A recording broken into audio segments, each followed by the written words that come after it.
హైదరాబాద్లో వీధి కుక్కల దాడులు రోజురోజుకు పెరుగుతున్నాయి. ఈ నేపథ్యంలో జీహెచ్ఎంసీ పటిష్ట చర్యలు చేపట్టింది. ఇందులో భాగంగానే అఖిలపక్ష కమిటీ ఏర్పాటు చేయనుంది. మేయర్ విజయలక్ష్మి అధ్యక్షతన జరిగిన కార్పొరేటర్ల సమావేశంలో పలు కీలక నిర్ణయాలు తీసుకున్నారు. కుక్కలను పట్టుకోవడానికి వెళ్లిన సందర్భంలో ఆ ప్రాంతం కార్పొరేటర్ సంతకం ధృవీకరణ చేయాలని మేయర్ విజయలక్ష్మి తెలిపారు. ఏటా కుక్కల గణన చేయనున్నట్లు వెల్లడించారు. వీధి కుక్కలను పెంచుకోవడానికి ముందుకు వచ్చిన వారికి ఉచిత లైసెన్స్ రిజిస్ట్రేషన్ చేయనున్నారు.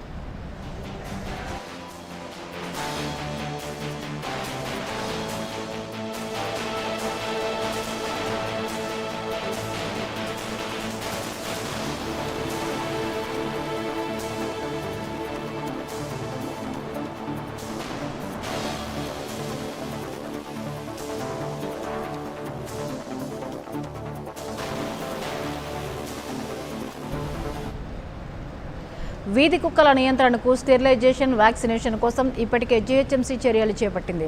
కుక్కలను పట్టుకోవడానికి ప్రస్తుతం ఉన్న 30 వాహనాలకు అదనంగా మరో 20 వాహనాలు ఏర్పాటు చేయనున్నారు. ఒక్కో వాహనానికి 5 సిబ్బందిని అవుట్సోర్సింగ్ పద్ధతిలో నియమించనున్నారు. నూతన పరిజ్ఞానంతో రోజుకు 400 నుంచి 450 కుక్కలకు స్టెరిలైజేషన్ చేయడానికి ఏర్పాట్లు చేస్తున్నారు. వ్యర్థాలను కూడా వెంటనే తొలగించేందుకు చర్యలు తీసుకుంటున్నారు.